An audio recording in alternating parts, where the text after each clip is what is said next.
just to let people know ahead of this Naked Gun review is that we did do a paid promotion for the Naked Gun a couple of weeks ago. This has no effect on our opinions of the film. We're never asked to give our opinion, positive or negative. Just in full disclosure, if you want to take that with a pinch of salt, you're more than happy to do so. But our review is completely unchanged. Our video was just our excitement about the movie, really, and just we went in a fun way, and that was it. Just a little TikTok video, which was all 100% true.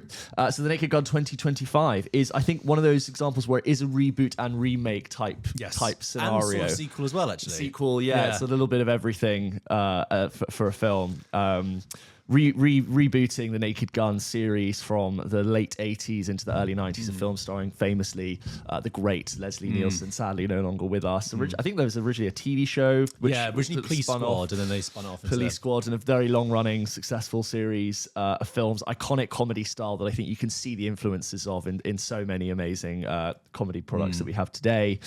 And this film stars the great Liam Neeson, who is still not quite diverging from his action Liam Neeson. It all kind of applies, but it's very much comedy Liam Neeson, which you and I have been fans of comedy Liam Neeson, and think really famous scenes in Life's Too Short with Ricky Gervais, where he's incredibly dry and dour, and even in Ted, which Seth MacFarlane's also I think executive producer on this, so there's a comedy chops there.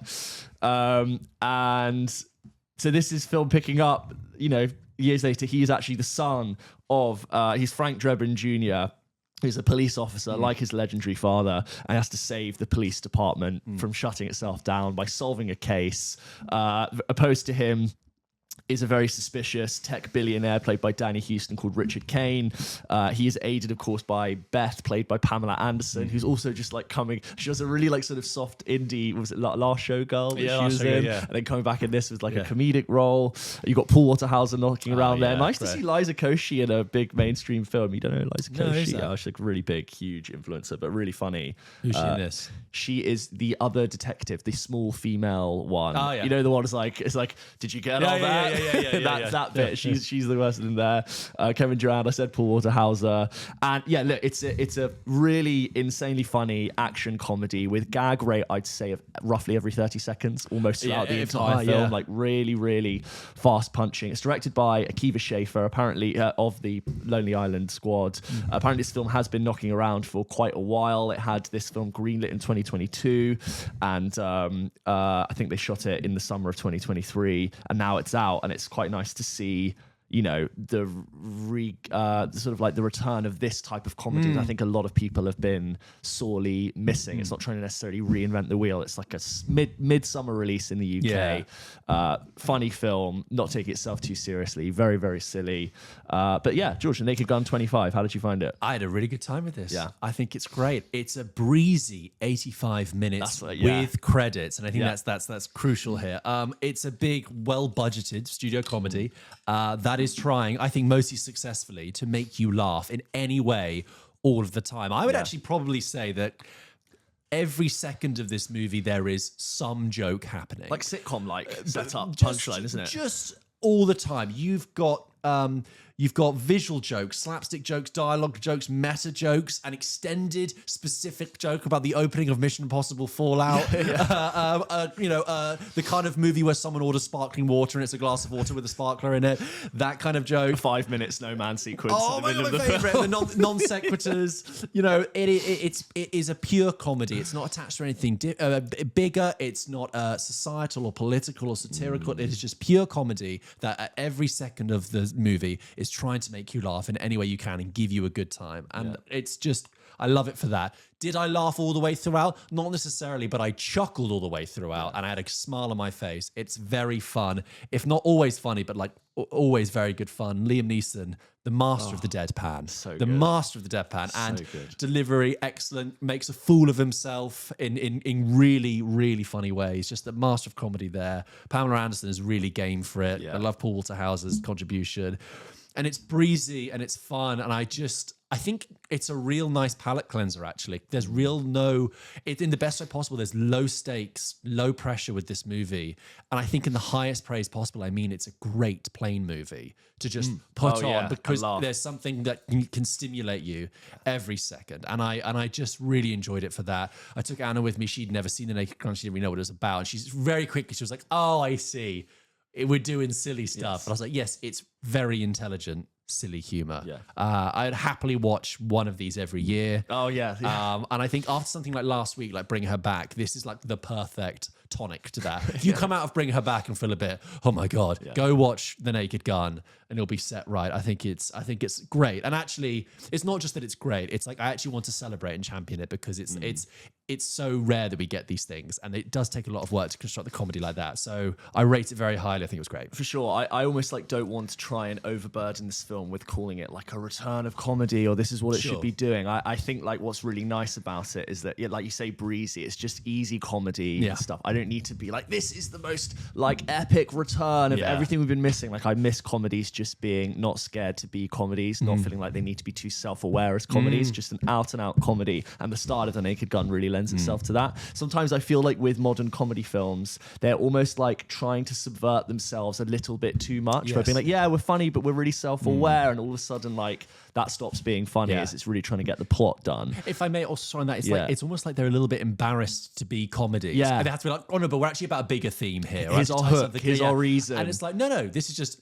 pure silliness and freedom. The poster is Liam Neeson doing the splits. Yeah. Like, you know exactly what you're in for. Just loads of like really great, not only is the script funny, but amazing visual gags and so many things I think I'll probably have missed. Just things like he'll go over to a crime scene of a wrecked car and he'll want to go and inspect something and he'll put a glove on his hand, but then grab it with the other hand. Yeah. There's just really dumb little moments like that you can miss. Being past coffee and moving vehicles and just all throughout the film.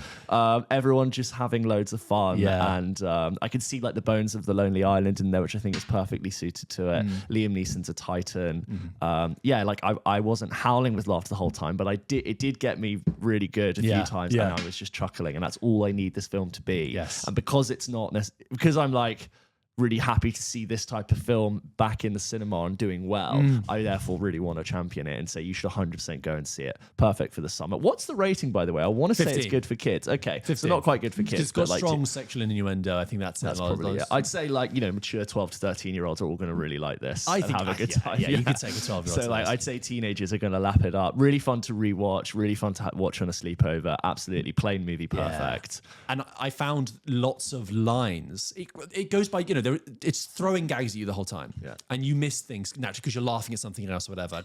So that's why I want to rewatch it. But I found that actually lines would come back to me in pieces in the days and hours afterwards. And Anna and I would end up quoting stuff. I'm like, oh, wait, do you remember the Black Eyed Peas joke? And they'd be like, oh, yeah, you Black Eyed Peas. Yeah. Never forget Fergie. Just say to George, like, electric car. The only things for electric my day were eels, the chair, and Catherine Zeta-Jones in Chicago. I was busy distracted by the Janet Jackson Super Bowl. That was 20 years ago. Not for me. It's great. It's really good. Excellent. And just go and have a good time. Don't overthink it. I actually would be quite curious to hear from the comedy writers who've written it to go, what's the process of creating a film that dense and layered with jokes? Is it like you do a pass and you've got 20, and then you do another pass and you're writing more and more and more, and you just keep going until you reach critical mass and you're like, it is ready, ship? I think I don't know. There's because a lot of them have to be planned. They're like very visual. It's very disciplined as well. Like you think there is a balance because you probably think let's just fill as many jokes with this as possible, but you need to let some jokes breathe in order to work. I know the director, for example, said we're only going to have one OJ joke in it. Yeah. And it's a funny joke. It's in the trailer. Yeah. It works perfectly. You're right. That's the perfect amount. You don't need to do any more from it. But the kind of unleashed comedy and discipline at the same time that went behind to making it. And I think there's also a misconception that the comedy isn't very much dialed in and scripted. Like, it doesn't just happen on a whim. That all has to be decided. Like, there's a really funny one that got me when he's in this electric self-driving car that's gone rogue and it's set to like drive him off the sea into the water. So he shoots out the windshield, pushes it off, and a man with a load of balloons crashes into the car, and all the balloons are in the car, which makes it really hard. And then two men holding a load of beehives, like, not the bees, and the bees come in. And the last one, which is a windshield that perfectly fits the car, closes it in. It's just like dumb, fun layers of comedy. It reminds me of like, there's a really good comedy from like 50 years ago called What's Up Doc, which has got Barbara Streisand in, and it like the first half of it is like screwball comedy, like gags and running up and down. Second half of it is like that sequence, physical comedies, car chases, and that is the first time I'd ever seen there being a big car chase, and just happened to have two workmen walking a big pane of glass across the street, and that's the kind of comedy I love. I think it's just chock full and funny, and I'm really grateful that they just were like, this is just pure comedy. We're just going to make you have a good comedy. time. Every opportunity they have to make a joke, they'll make it. Yeah. And in the credits, the credits run on for a long time. I don't know if you stayed for the credits, did you? Yeah, for the not for the. Was there an end? There was an end. We stayed to the end, but like the credits go on for some time, and they even include you're watching the things go up, and then they include like a sight exam. Like it's like read the top line. Where the letters get smaller and smaller and smaller, and then at the bottom it's like congratulations, you don't need glasses, and then it just continues with the credits. I'm like, yes, that's funny. Any opportunity to make a joke. Nice. So. I really just hope you guys enjoy it and let us know if you've seen it. I know Adam wrote in last week and he'd seen he had a great time, but if you enjoyed The Naked Gun, send in your thoughts to hello@pulpkitchenpodcast.com.